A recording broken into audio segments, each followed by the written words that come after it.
Assalamualaikum warahmatullahi wabarakatuh. Perkenalkan, nama saya Lulus Surpaujia dari kelas I1 Akuntansi dengan NPM 102211097. Di sini saya akan menjelaskan resum tentang sistem pengendalian intern. Di sini ada definisi sistem pengendalian intern. Sistem pengendalian intern meliputi struktur organisasi, metode, dan ukuran-ukuran yang dikoordinasikan untuk menjaga kekayaan organisasi, mengecek ketelitian dan kendala data akuntansi, mendorong efisiensi, dan mendorong dipenuhinya kebijakan manajemen. Tujuan sistem pengendalian intern yang pertama, menjaga kekayaan organisasi, kedua, mengecek ketelitian dan keandalan data akuntansi, yang ketiga, mendorong efisiensi, dan yang terakhir, mendorong dipatuhinya kebijakan manajemen. Menurut tujuannya, sistem pengendalian intern dibagi menjadi dua. Yang pertama, pengendalian intern akuntansi merupakan bagian dari sistem pengendalian intern, meliputi struktur organisasi, metode, dan ukuran-ukuran yang dikoordinasikan terutama untuk menjaga kekayaan organisasi dan mengecek ketelitian dan keandalan data akuntansi. Yang kedua, pengendalian intern administratif meliputi struktur organisasi, metode, dan ukuran-ukuran yang dikoordinasikan terutama untuk mendorong efisiensi dan dipatuhinya kebijakan manajemen. Unsur sistem pengendalian intern yang pertama ada struktur organisasi yang memisahkan tanggung jawab fungsional secara tegas, kedua, secara wewenang dan prosedur pencatatan yang memberikan perlindungan yang cukup terhadap kekayaan, utang, pendapatan, dan biaya. Yang ketiga, praktik yang sehat dalam melaksanakan tugas dan fungsi setiap unit organisasi. Dan yang terakhir, karyawan yang mutunya sesuai dengan tanggung jawabnya. Cara-cara yang umumnya ditempuh oleh perusahaan dalam menciptakan praktik yang sehat adalah yang pertama, penggunaan formulir bernomor urut tercetak yang pemakaiannya harus dipertanggungjawabkan oleh yang berwenang.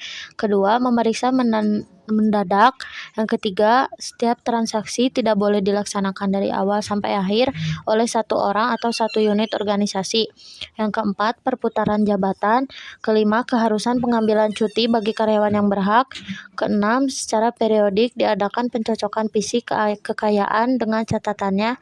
Yang terakhir, pembentukan unit organisasi yang bertugas untuk mengecek efektivitas unsur-unsur sistem pengendalian intern yang lain. Lingkungan pengendalian terbagi menjadi 4 unsur. Yang pertama, filosofi dan gaya operasi, yaitu seperangkat keyakinan dasar yang menjadi parameter bagi perusahaan dan karyawannya.